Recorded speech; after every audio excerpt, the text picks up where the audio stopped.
loggers have picked up a Vox signal not far from your location. It is transmitting on an Imperial channel. When you think of top-down action role-playing games, I'm sure you, like myself, think of Diablo first and foremost. There's something incredibly special about this genre when it is done right. So I had cautious optimism going into Warhammer 40K Inquisitor Martyr for the PS4, Xbox One, and of course PC, but this review specifically covers the console editions of the game. However, when referring to said game, we're only going to call it Inquisitor 40K because the actual title is just too damn long. Die, heretic! Now, if you've played a game like this, you'll have a general idea of what you're in for. However, Inquisitor 40K does reinvent the wheel in some pretty spectacular ways. You'll start the game out by choosing one of 3 main classes. Now, this is by far your most important choice you'll have at the beginning of the game. Each class not only plays vastly differently, but each character has their own unique personality that makes them all worth playing. You'll be able to name your character anything you like, however, I'd like to inform you right now that you will be called simply Inquisitor within the game. Once you choose your class, you then get to choose your subclass. However, this has very, very little effect on the game, with the exception of maybe the opening 30 minutes or so. Because all the subclasses are actually for is so that you can pick the type of loadout you'll start the game with. Now you can play as a Crusader, your standard tank type character. Then you'll also have a character that's basically your mage, and last but certainly not least, you have your assassin-type character. Now, I found myself not only in love with the Crusader's abilities, weapons, and gear, and just the overall art design, but I flat out loved his personality. But just to give you an idea of his weaponry, I use a chainsaw sword in a machine pistol 90% of the time, and it is gloriously badass. That's all I gotta say. But his personality is without a doubt what kept me hooked on every single in-game conversation. The voice acting in this game is without a doubt superb. So it'll be just you against something that tore apart one of the mightiest champions of the Imperium. Don't jump to conclusions just yet, Captain. It could easily be more than one creature. Now, the story is nothing special within its plot.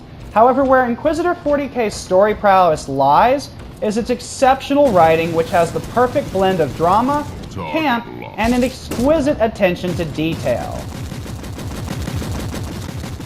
While I'm not a fan per se of the Warhammer 40K franchise, I am very well aware of it, having played the hack-and-slash Warhammer 40K Space Marine game a few years ago. Other than that, though, I have a very limited knowledge of the series' lore. Yet, I was instantly engrossed by this game's atmosphere. There is also so much lore information and world building present that, unlike the previous third-person action game, I was finally really getting a sense and knowledge of the lore of Warhammer 40K. The unique blend of dark gothic fantasy and science fiction was right up my alley. I am Sergeant K.S. Thorne. Just so you can extrapolate how dark this game is, this is a game where you will be playing a one-man genocide who is out to save the universe by cleansing it of anything the beloved Emperor deems evil. It's all done with a very tongue-in-cheek attitude, while at the same time being just serious enough to stay absolutely thrilling. Now, once you get a weapon in the game and start killing, and boy do I like killing in this game, you're gonna understand why the Emperor chose you to cleanse the galaxy. And boy is it a blast killing everything in sight. You're gonna be quoting Rick and Morty saying, "Here I go again, boy do I love killing," because you'll be shouting, "Cleanse that heretic!" in no time at all while you rampage across interstellar locations, blasting or chopping your way through. The combat has a far more tactical feel than other top-down action RPGs. You have a cover system that'll come in quite handy, and the as-mentioned assassin class has some very useful stealth abilities. You will also not want to simply stand and kill, as that will result in your untimely demise. This is a game where you will need to run and gun, move about, use cover, and take quite an advantage of a tactical retreat ability that the Crusader has. Sometimes, you just need to hide behind cover until you can pop a health potion. This meant that every action encounter was a total blast to experience. They're varied in challenge, and they're varied in the way each of them play out, no matter if you're using the same class and weapon loadouts. Not only were the levels designed exquisitely for combat, but the enemy AI is outstanding, making each encounter a truly tense experience. Now don't fret if the challenge seems too much at first. The game's story mode will make it much more endurable.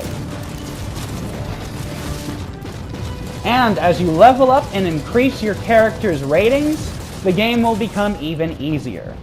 Another element that sets gameplay apart from other action RPGs of its kind is that you will have only 2 weapon sets to take with you on the game's missions. While this may sound different, it is due to the fact that you cannot access your inventory mid-mission. There's no open world here. You'll choose your missions from a star map and then proceed on. And between those missions is where you can buy, sell, and equip your gear. This is honestly not a bad thing, as you will spend far less times in the menu due to those design choices. The weapon, gear, and loot are plentiful and offer tons of variation in stats, design, and functionality.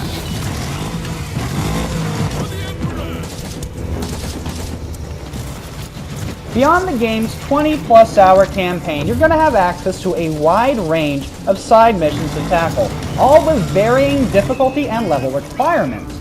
There's also cooperative play, meaning you'll have hours upon hours of content to experience.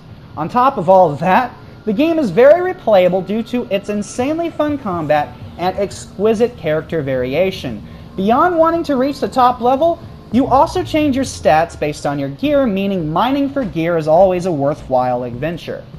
You'll only see the loot that you acquired, though, at the end mission screen, which actually gives the game an even greater feeling of satisfaction.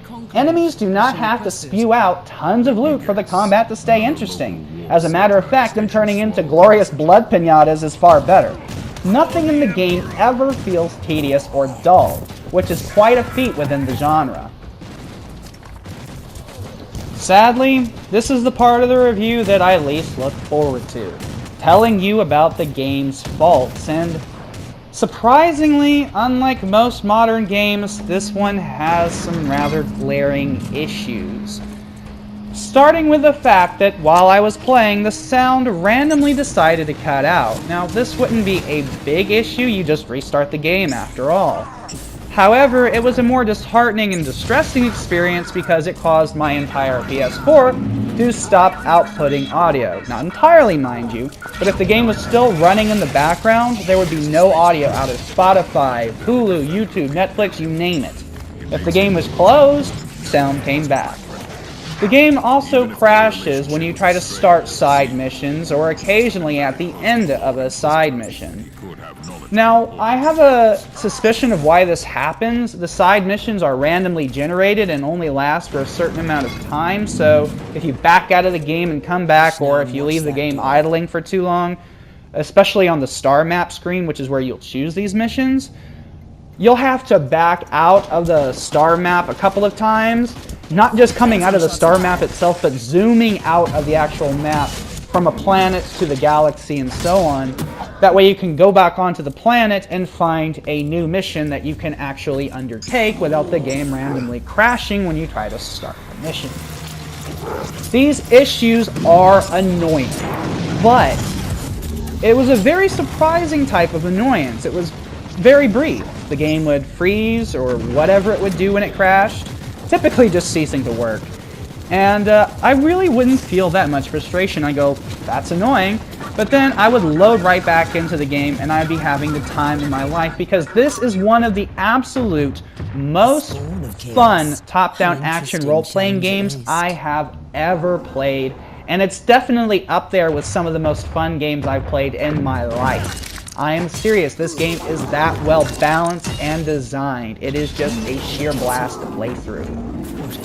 But with that said, those bugs are an issue, and it does seem that it could come from the game being ported from PC to console, as the game also has one other major issue, which is that the end-game tutorials that you can read still have the button prompts for the PC version telling you to use buttons like the F key to perform certain in-game actions, so You're kind of shit out of luck if you're trying to learn how to do it without just hitting random buttons and seeing what happens. Again, these aren't humongous issues with the exception of the game crashing. I don't even consider the game's audio that big of an issue because it only happened one time. However, they are issues that may put off some gamers. But with all that said, they're going to be fixed within a couple of weeks. I guarantee it. This game will not be a buggy mess for long. And even if it does have some of these faults right now, as I mentioned before, it is so much fun to play. So I think if you give this one a chance, you'll definitely not regret it. I'm at GamerGuy1991, and it's been a blast.